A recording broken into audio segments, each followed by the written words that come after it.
Katakan bersama saya orang yang paling disayang sama Tuhan. Sama kiri, kanan, depan, belakang kamu orang yang paling disayang sama Tuhan. Selamat hari Minggu yang diberkati. Buat semua yang hadir ibadah onsite di tempat ini dan juga buat saudara yang masih ibadah online di rumah, selamat hari Minggu yang diberkati. Hari ini, mulai hari ini dan seterusnya saya berkhotbah mencoba tidak memakai masker. Karena menurut informasi ada beberapa masukan yang saya terima bahwa sejak PPKM level 1, semua orang yang ada di mimbar, pembicara, singer, boleh tidak memakai masker.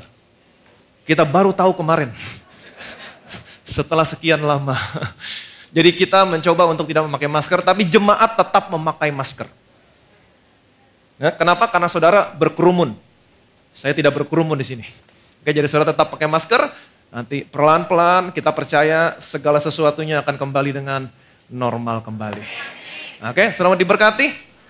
Amin. Kita akan lanjutkan khotbah dari cerita beberapa minggu yang lalu tentang Elia. Kita sudah melihat bahwa Elia dia mengalami frustasi. Dia mengalami stres. Dia mengalami di mana dia merasa pelayanannya gagal. Kenapa? Karena setelah dia mengalahkan 450 nabi-nabi Baal yang disaksikan oleh Raja Ahab dan seluruh bangsa Israel, Elia berharap Raja Ahab dan bangsa Israel meninggalkan Baal dan kembali beribadah kepada Allah. Tetapi kenyataannya tidak demikian. Mereka tetap kembali kepada Baal dan mereka tetap menyembah Baal. Itu sebabnya Elia frustasi. Dia merasa pelayanannya gagal. Dia bukan hanya frustasi, tapi dia ketakutan. Kenapa? Karena dia diancam mau dibunuh oleh siapa? Oleh Isabel. Dia mau diancam dibunuh oleh Isabel. Dia sangat ketakutan. Itu sebabnya dia berdoa kepada Tuhan. Cukuplah kiranya Tuhan sekarang ambillah nyawaku. Dia berdoa minta mati. Tapi puji Tuhan, Tuhan tidak menjawab doanya Elia. Dan kita tahu bahwa Elia merupakan salah seorang di dalam perjanjian lama yang tidak mengalami kematian. Justru Elia tidak mengalami kematian. Kenapa? Karena Tuhan membawa Elia ke surga di dalam kemuliaan.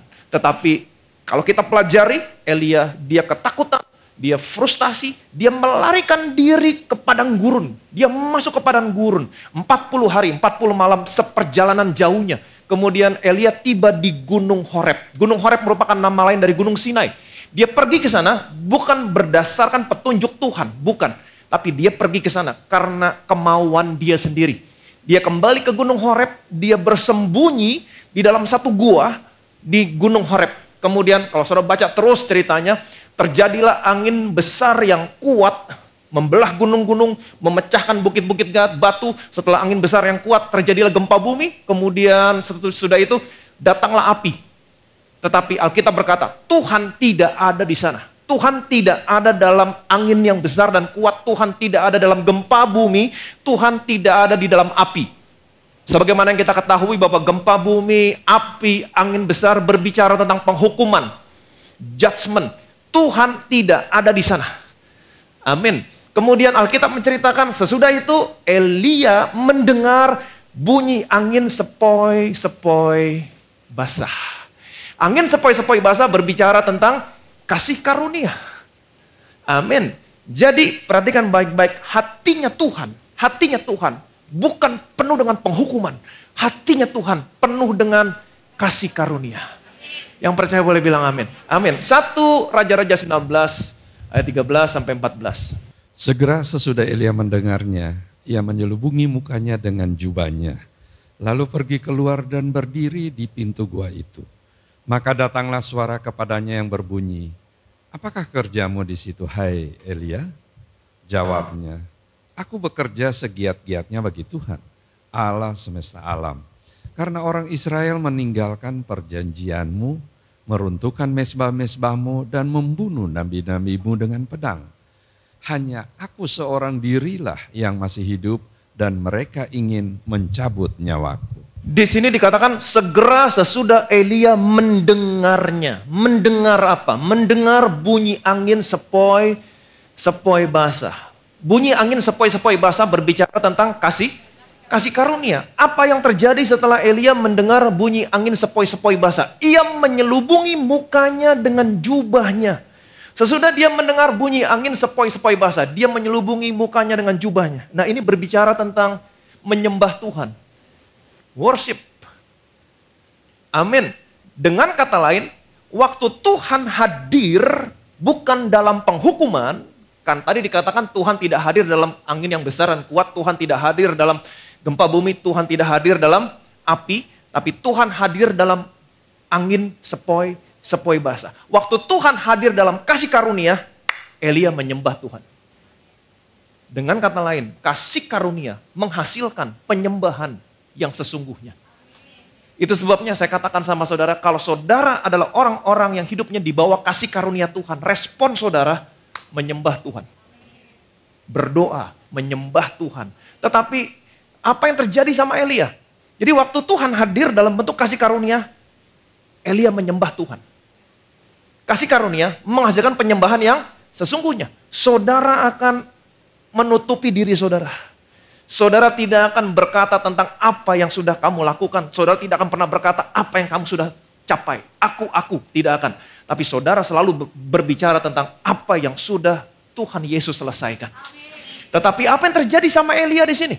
Apa yang terjadi sama Elia? Elia kembali ke Gunung Horeb. Ke Gunung Sinai.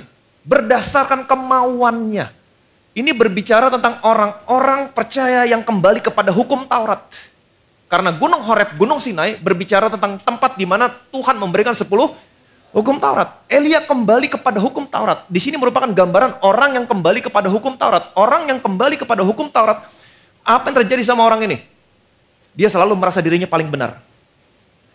Bukan hanya merasa dirinya paling benar, karena dia merasa dirinya paling benar, maka dia akan menghakimi orang lain. Dia akan mendakwa orang lain. Ini yang terjadi sama Elia ketika Elia ada di Gunung Horeb. Aku bekerja segiat-giatnya bagi Tuhan. Aku bekerja segiat-giatnya bagi Tuhan. Elia merasa dia yang paling rajin. Dia yang paling giat. Dia merasa aku.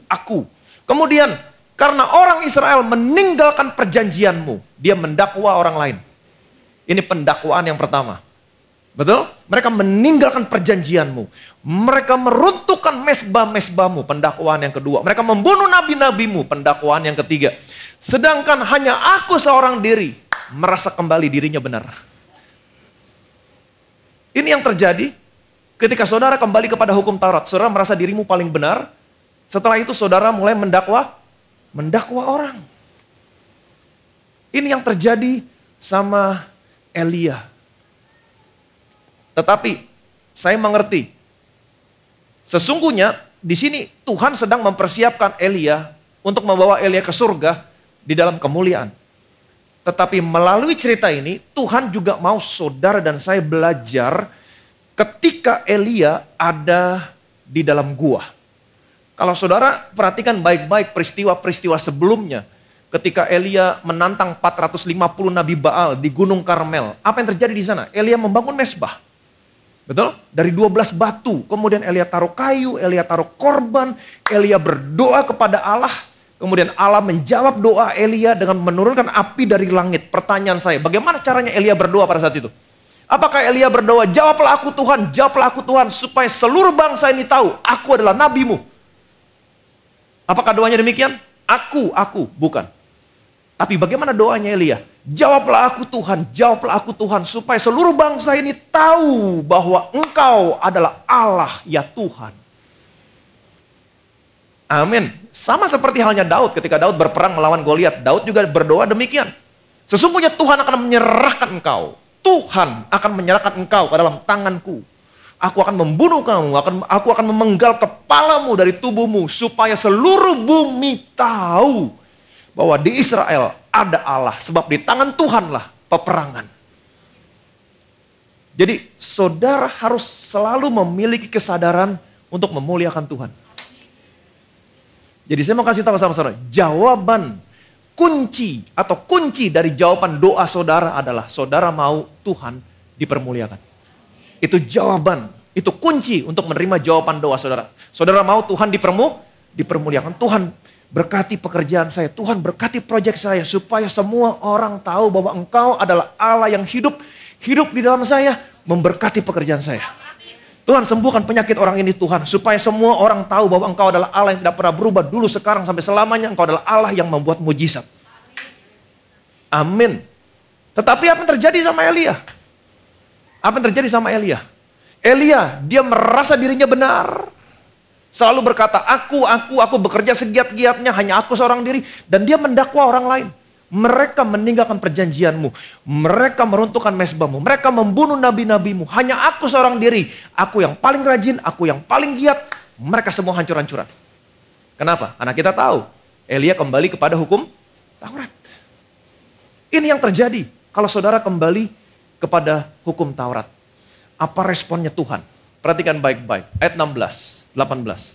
Juga Yehu, cucu Nimsi, haruslah kau urapi menjadi raja atas Israel, dan Elisa bin Safat dari Abel Mehola, harus kau urapi menjadi nabi menggantikan engkau. Maka siapa yang terluput dari pedang Hazael akan dibunuh oleh Yehu, dan siapa yang terluput dari pedang Yehu akan dibunuh oleh Elisa. Tetapi aku akan meninggalkan 7.000 orang di Israel, yakni semua orang yang tidak sujud menyembah Baal dan yang mulutnya tidak mencium dia. Apa yang Elia katakan tadi sebelumnya? Aku bekerja segiat-giatnya bagi Tuhan. Hanya aku yang paling rajin. Aku yang paling benar. Sedangkan bangsa Israel yang lain semuanya hancur-hancuran. Apa responnya Tuhan? Elia, masih ada 7.000 orang lagi. Bukan hanya itu responnya Tuhan. Apa responnya Tuhan? Sekarang kamu pergi. Urapi Elisa bin Safat. Dia akan gantikan kamu. Wow. Saya mau sudah mengerti. Semuanya ini dicatat. Semua adalah contoh. Semua yang menimpa mereka. Abraham, Daud, Elia, Elisa. Semuanya yang menimpa mereka adalah contoh. Dicatat sebagai peringatan buat saudara buat saya. Yang hidup pada waktu zaman akhir telah tiba. Elia merasa dirinya paling benar, paling giat, paling rajin. Hanya dia seorang diri, yang lain hancur-hancuran. Apa responnya Tuhan? Masih ada 7.000 orang lagi. Apalagi responnya Tuhan, sekarang kamu pergi, urapi Elisa bin Safat, gantiin kamu.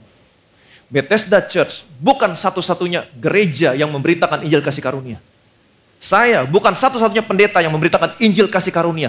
Tetapi ketika gereja ini dan saya merasa paling superior, finish.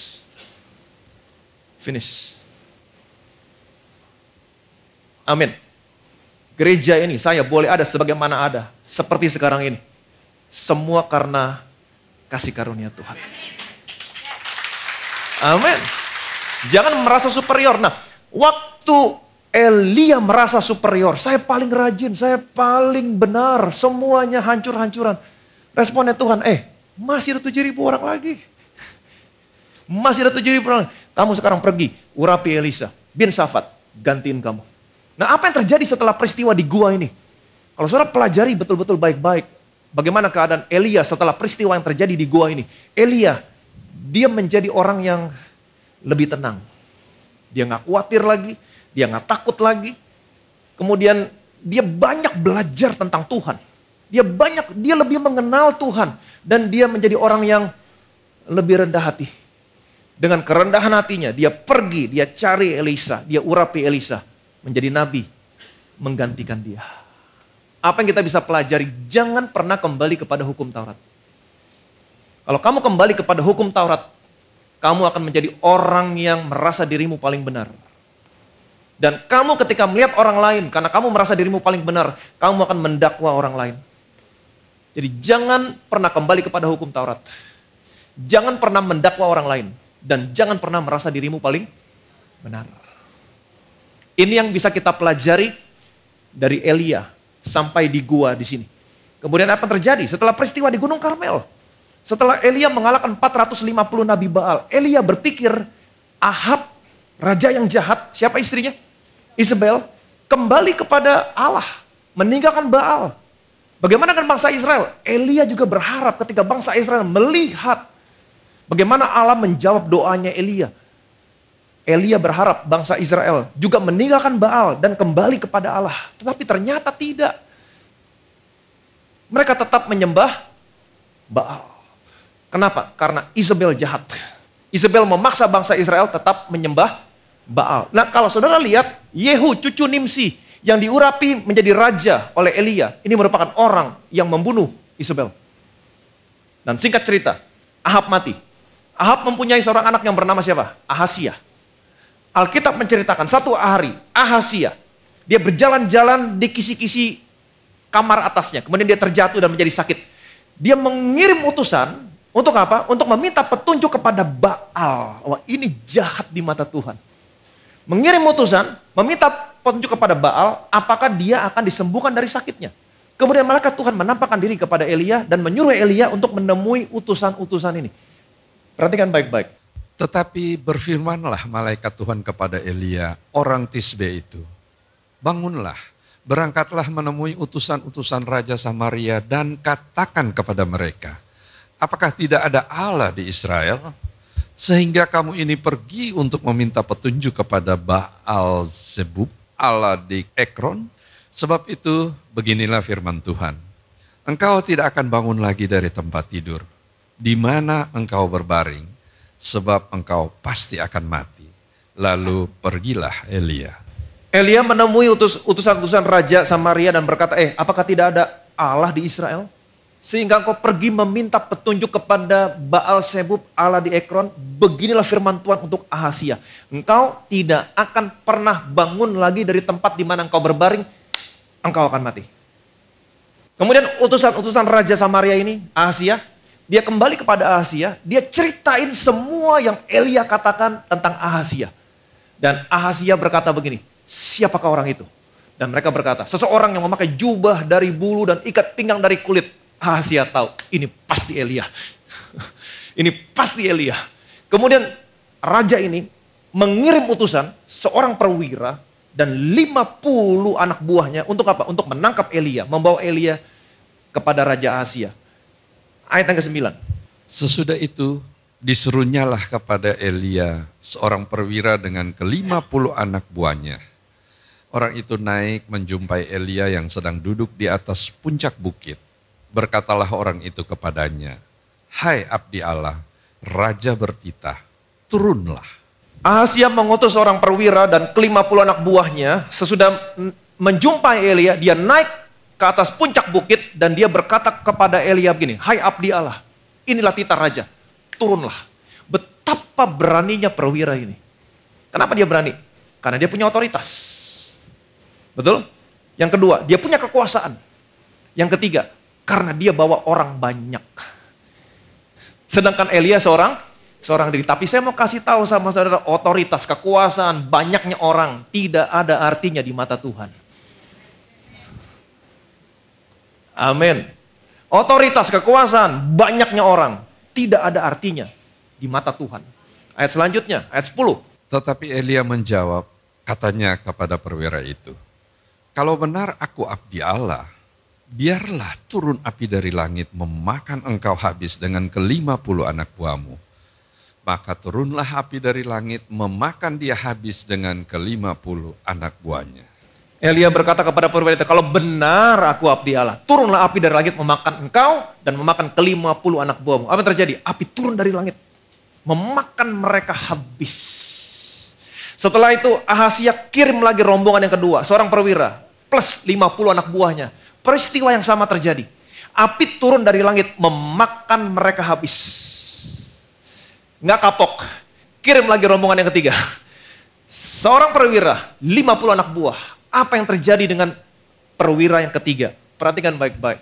Ayat 13, 14. Kemudian raja menyuruh pula seorang perwira yang ketiga dengan ke-50 anak buahnya. Lalu naiklah perwira yang ketiga itu dan sesudah sampai, berlututlah ia di depan Elia, serta memohon belas kasihan kepadanya. Katanya, ya abdi Allah, biarlah kiranya nyawaku dan nyawa ke-50 hamba-hambamu ini berharga di matamu. Bukankah api sudah turun dari langit memakan habis kedua perwira yang dahulu dengan ke-50 anak buah mereka? Tetapi sekarang biarlah nyawaku berharga di matamu. Perwira yang ketiga, dia sudah tahu apa yang akan terjadi atas dirinya. Itu sebabnya waktu dia ketemu sama Elia, dia berlutut, dia memohon sama Elia, biarlah nyawaku dan nyawa ke-50 anak buahku berharga di matamu. Kemudian malaikat Tuhan berkata kepada Elia, Elia jangan takut, kamu pergi bersama dengan dia, jumpai Ahasia.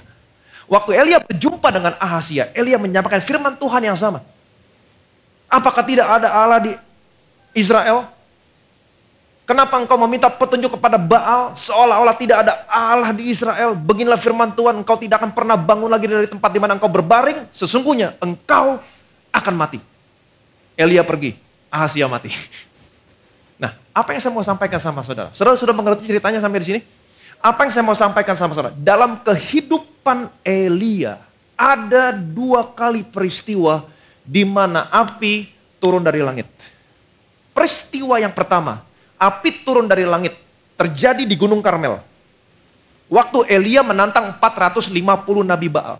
Betul? Di situ Elia buat mesbah dari 12 batu, ada kayu, ada korban. Elia berdoa, Tuhan menjawab dengan api.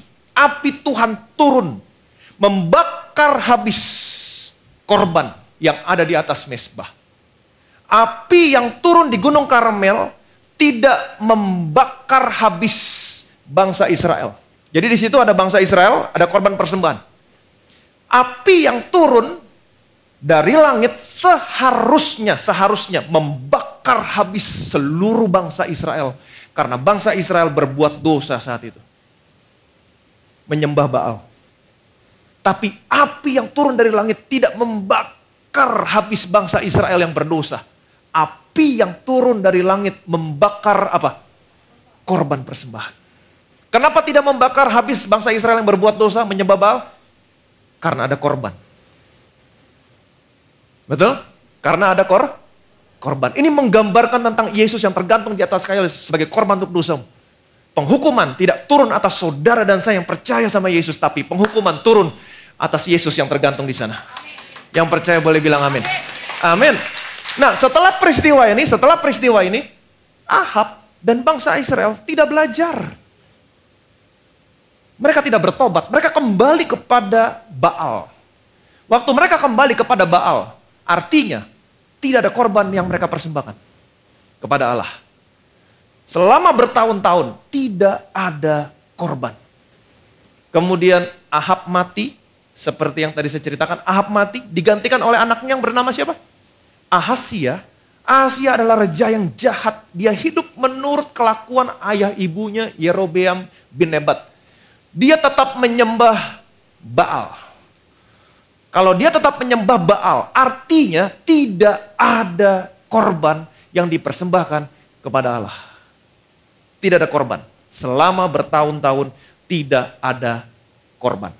Kemudian terjadilah peristiwa di mana Ahazia mengirim seorang perwira dan 50 anak buahnya di Samaria untuk menangkap siapa?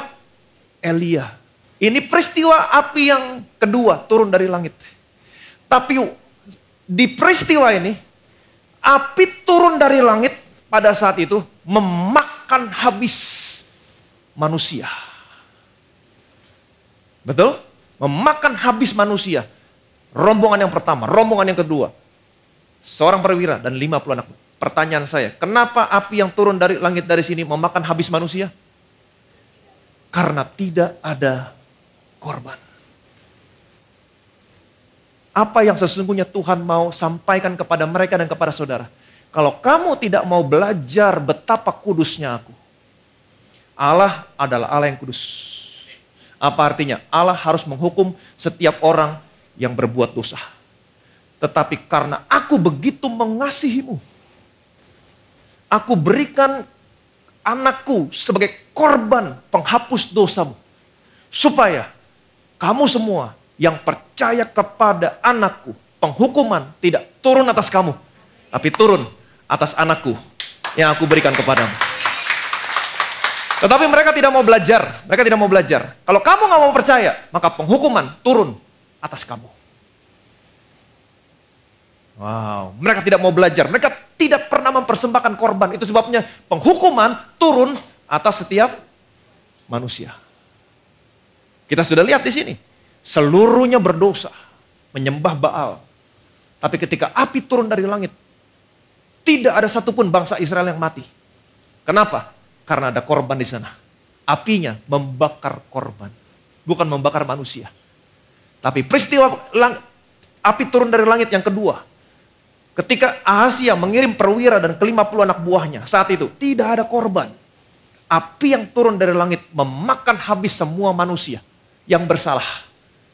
Kenapa? Karena tidak ada korban. Sudah ngerti sampai di sini?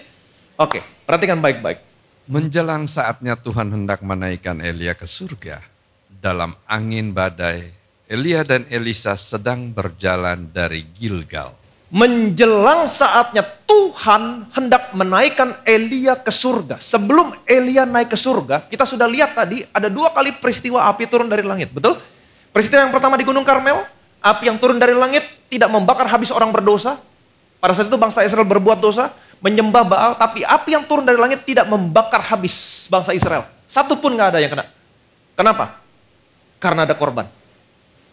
Api yang turun dari langit membakar habis korban. Betul? Peristiwa yang kedua terjadi di Samaria. Ada Ahab, ada Isabel, ada perwira. Api yang turun dari langit. Ketika itu perwira mau menangkap Elia. Tapi api yang turun dari langit membakar habis manusia. Kenapa? Karena tidak ada korban. Selanjutnya, perhatikan baik-baik. Ketika hampir genap waktunya, Yesus diangkat ke surga. Ia mengarahkan pandangannya untuk pergi ke Yerusalem. Dan ia mengirim beberapa utusan mendahului dia. Mereka itu pergi lalu masuk ke suatu desa orang Samaria untuk mempersiapkan segala sesuatu baginya. Ketika hampir genap waktunya Yesus diangkat ke surga. Sama gak? Sama? Menjelang saatnya Tuhan hendak menaikkan Elia ke surga. Di sini dikatakan ketika hampir genapnya waktunya Yesus diangkat ke surga. Sama? Oke, kita sudah tahu di sini ada api yang turun dari langit 2 kali. Yang pertama, tidak membakar habis orang berdosa. Kenapa? Karena ada korban. Yang kedua, membakar habis semua manusia yang bersalah. Kenapa? Karena tidak ada korban. Ketika hampir genap waktunya Yesus diangkat ke surga, ia mengarahkan pandangannya untuk pergi ke Yerusalem. Dan ia mengirim beberapa utusan mendahului dia. Mereka itu pergi lalu masuk ke suatu desa orang Samaria. Desa yang sama. Ini Raja Samaria. Desa yang sama, peristiwa yang sama. Ada Raja Ahazia, ada Ahab, ada Isabel, ada api turun dari langit. Tetapi perhatikan baik-baik. Apa yang terjadi di sini? Apa yang terjadi di sini? Ayat selanjutnya, 53. Tetapi orang-orang Samaria itu tidak mau menerima dia, karena perjalanannya menuju Yerusalem. Tetapi orang-orang Samaria itu tidak mau menerima dia. Oh, mereka menolak korban persembahan. Mereka menolak korban persembahan. Ketika bangsa Israel menolak percaya kepada Allah, kembali kepada Baal, tidak ada korban persembahan. Apa yang terjadi? Api turun dari langit memakan semua manusia yang bersalah.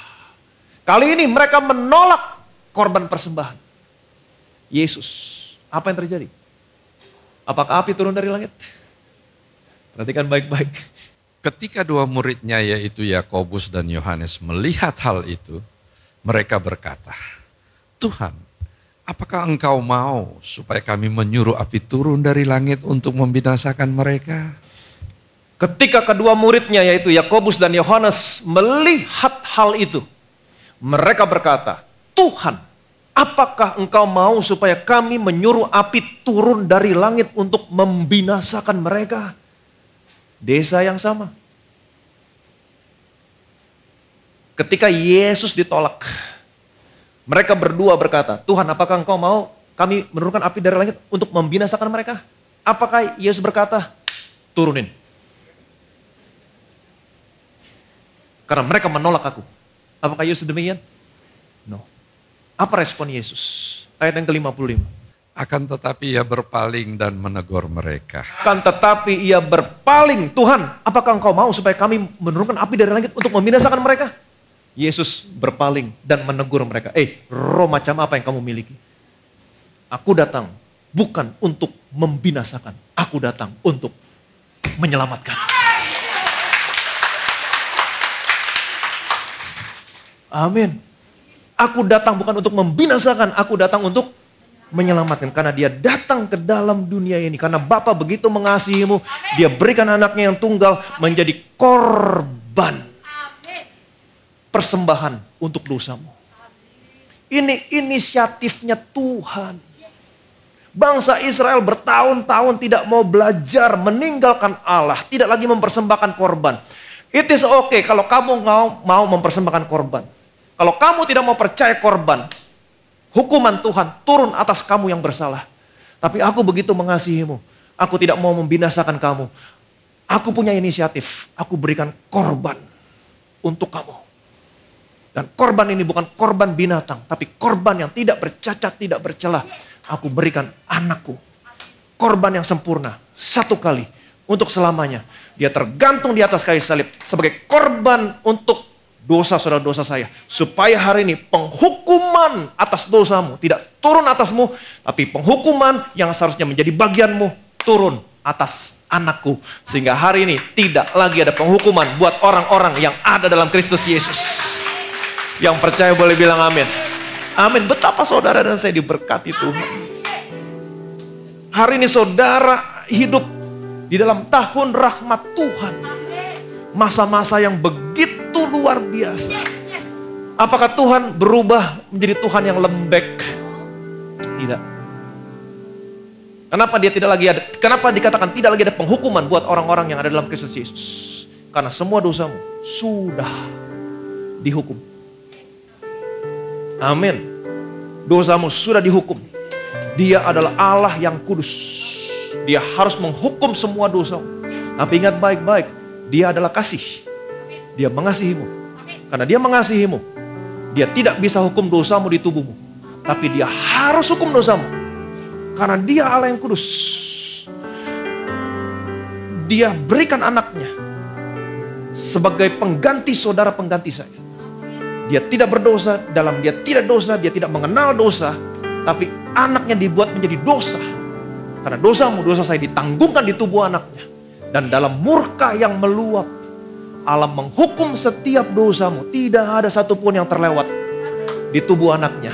Sehingga hari ini, penghukuman yang seharusnya menjadi bagianmu tidak lagi pernah turun atasmu. Karena sudah turun atas anaknya, hari ini kamu hidup dalam damai sejahtera dengan Allah. Yang percaya boleh bilang amin. Apakah kebenaran ini akan membuat kamu berbuat dosa semakin seenak-enakmu? Gak ada penghukuman, berbuat dosa aja. No. Paulus berkata, apakah sekali-sekali kita bertekun dalam dosa? Sekali-kali tidak. Kalau kamu mengerti kebenaran ini, justru kamu semakin mengasihi Tuhan. Amin. Dia sudah membuka satu jalan yang baru. Yang hidup.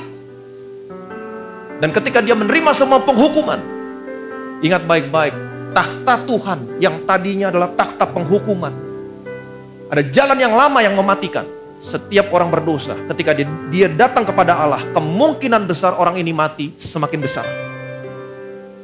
Karena Allah berkata, setiap orang berdosa harus mati. Tapi karena apa yang saudara Tuhan saya lakukan di atas kayu salib, takhtanya bukan lagi takhta penghukuman, tapi takhtanya adalah takhta kasih karunia. Miliki kesadaran hari ini. Percayalah, dia sudah menjadi korban untuk dosamu di sana. Miliki kesadaran, tidak lagi ada penghukuman. Amin. Kalau kamu kembali kepada hukum Taurat, hidup di bawah hukum Taurat, merasa diri paling benar, menghakimi orang lain. Ketika kamu berbuat salah, maka kamu akan merasa terhakimi. Condemnation, Alkitab berkata penghukuman mematikan. Condemnation kills. Merasa bersalah, hidupmu gak sehat. Tapi kalau hari ini kamu tahu, penghukuman sudah ditanggung di atas kayu salib. Amin. Kebenaran ini bukannya membuat kamu semakin seenak-enaknya berbuat dosa, justru semakin kamu mengasihi Tuhan. Dan kebenaran ini membuat kamu semakin memiliki keberanian menghampiri Tuhan. Kenapa? Karena tahtanya bukan lagi tahta penghukuman, tapi tahtanya adalah tahta kasih karunia. Memiliki keberanian menghampiri takhta kasih karunia. Alkitab berkata, ketika kamu memiliki keberanian menghampiri takhta kasih karunia, kamu akan menerima rahmat, menemukan kasih karunia, mendapatkan pertolonganmu tepat pada waktunya. Dia sudah membuka satu jalan yang baru yang hidup. Apa artinya? Semakin kamu datang, kamu semakin hidup, semakin sehat, semakin diberkati Tuhan. Yang percaya boleh bilang amin. Bilang sama kiri kanan saudara, tidak lagi ada penghukuman. Pak, Bu, percayalah. Dia sudah menjadi korban, persembahan untuk dosamu. Sehingga hari ini, penghukuman yang seharusnya menjadi bagian kamu, menjadi bagian saya. Tidak lagi turun atas semua orang yang percaya sama anaknya, tapi sudah turun kepada anaknya. Sehingga hari ini, kamu hidup dalam damai sejahtera dengan Allah. Mengucap syukurlah. Berikan kemuliaan dan meriah bagi nama Yesus. Saudara belajar sesuatu hari ini? Saudara diberkati? Amin. Kami bersyukur Tuhan buat karya yang besar yang telah Engkau kerjakan di atas kayu salib. Engkau begitu mengasihi kami. Memberikan anakmu yang tunggal sebagai korban persembahan yang tidak bercacat, tidak bercela untuk dosa-dosa kami. Satu kali untuk selama-lamanya. Dan kami percaya Tuhan, penghukuman yang seharusnya menjadi bagian kami tidak turun atas kami. Tetapi sudah turun atas anakmu ketika anakmu menjadi korban persembahan dosa kami di atas kayu salib. Sehingga hari ini tidak lagi ada penghukuman buat orang-orang yang ada di dalam Kristus Yesus. Anakmu telah membuka satu jalan yang baru, jalan yang hidup. Dan takhtamu bukan lagi takhta penghukuman, tapi takhta kasih karunia. Betapa kami bersyukur kami hidup di tahun rahmat Tuhan. Itu sebabnya hari ini Tuhan kami mau memiliki kesadaran tidak lagi ada penghukuman. Dan hari ini Tuhan ketika kami memiliki kesadaran tidak lagi ada penghukuman, kami memiliki keberanian untuk menghampiri takhta-Mu Tuhan. Takhta kasih karunia. Kami percaya ketika kami menghampiri takhta ini, kami akan menemukan kasih karunia, kami menerima rahmat, dan kami mendapatkan pertolongan kami tepat pada waktunya. Semakin kami datang, semakin kami hidup, semakin kami diubahkan dari satu kemuliaan kepada kemuliaan yang lain. Sehingga pada akhirnya kami menjadi sama seperti Yesus. Segala kemuliaan, segala hormat, segala pujian hanya bagi nama Tuhan kita, Yesus Kristus. Semua yang percaya, yang diberkati, sama-sama kita katakan. Sekali lagi berikan kemuliaan meriah bagi nama Yesus.